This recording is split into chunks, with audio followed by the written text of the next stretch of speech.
Goalkeeping. Now, this is interesting because, of course, Man United let David De Gea go, who's still available now.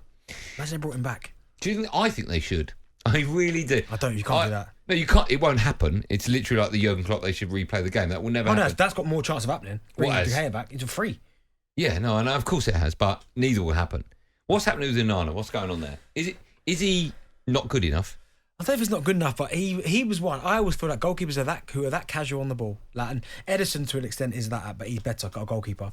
But the way Onana's with the ball and how casual he is, and that what happened last night when he passed the ball to them and then Casemiro got sent off was always going to happen to him at some stage. And it will happen. It will keep happening. He's always done that. Because he's always he's like, not lackluster, but he's just so lethargic in what he does with the ball that there have been goals this season where I've looked at it and gone, oh, okay. So the Cardi goal last night was embarrassing. How you get chipped from there? Like it's not like it's one of them where, as a centre forward, you're running forward, you're waiting for the goalkeeper to commit, and then you scoop it over him.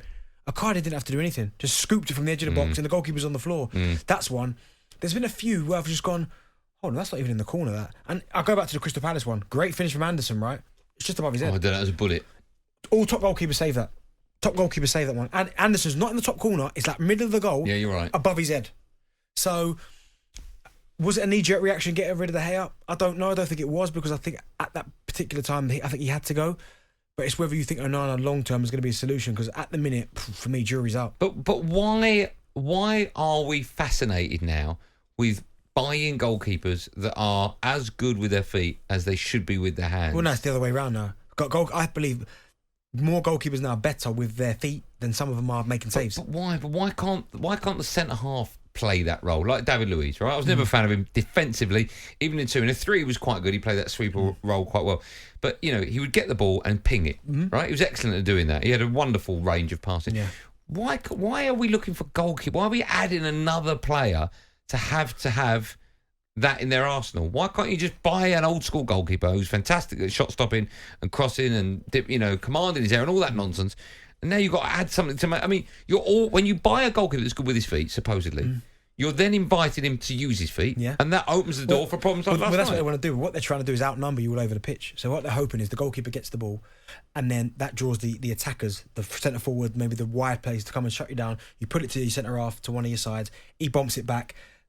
Like they're trying to change the picture. So eventually, when they do go a bit longer, they're hoping to outnumber you in the attacking third, and then you go forward. But it's a big risk for little reward, because how many goals do you see nowadays where they do that, they ping it over, and then they go for and score? Who would you rather have, right, as your Arsenal goalkeeper right now? Right? One of the two, Ramsdale or David Raya, or in his pomp, David Seaman? Well, I'm going to say David Seaman, because I think he was a better goalkeeper.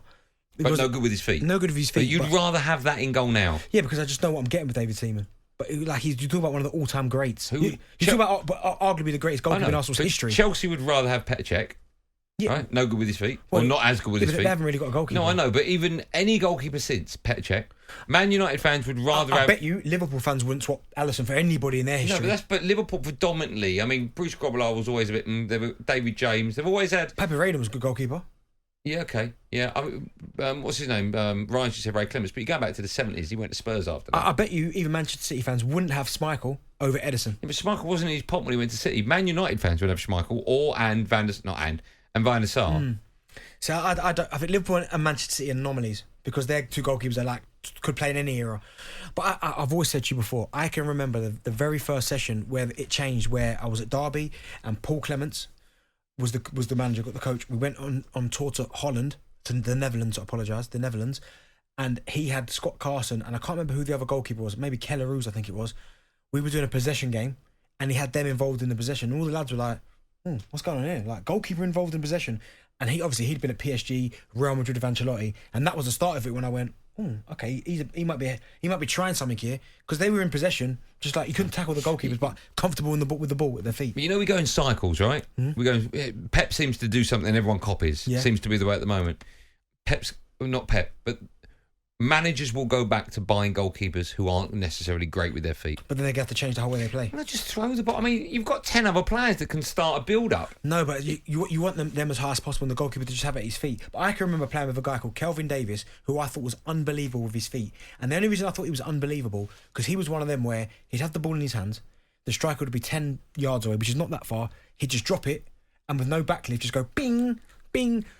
But he wasn't being asked to play out with play to the fullbacks, play to the centre halves. His was just simply the fact that he could strike a ball a long way very accurately. Whereas now you've got to be able to do the lot. Let's take calls on it. 03717223344. Zach's a Liverpool fan. Hello, Zach. Hello, Andy. How you doing? I'm good, Zach. Listen, before we move on, Zach, I'm going to ask everyone who they look like that's famous, so we can sort of paint a picture of every caller today. Who do you look like?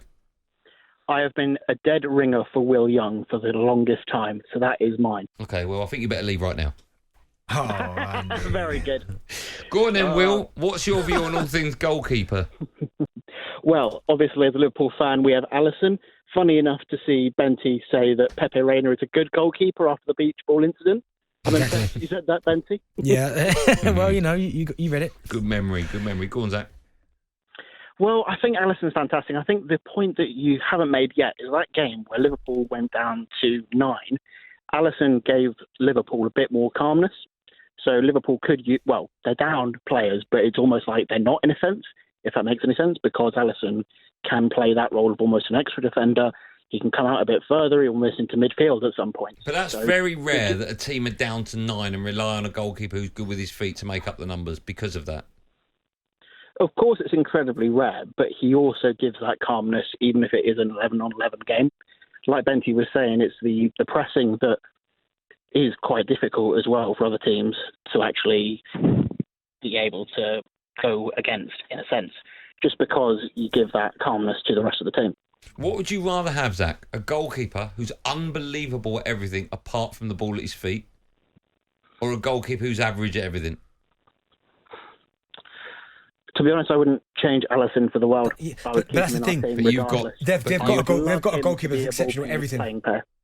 Yeah, thanks, Zach. That's the problem. There's no point asking a Liverpool fan. I'm talking about if you were buying a goalkeeper now for your club, right, and you've got options of a goalkeeper who's really good at everything, average at everything, or unbelievable at everything apart from the ball at his feet. Which one are you buying? Give me the average at everything. Oh, really? Yeah, I need my goalkeeper to play with his feet, man. Okay, we'll carry on taking calls on this in just a moment. 03717 So basically, I'm buying Onana. 3344. You can have him. talkSPORT Drive. Super opinionated sporting debate. Monday to Friday afternoon from 4 on AM, on DAB, via the talkSPORT app and on your smart speaker. talkSPORT.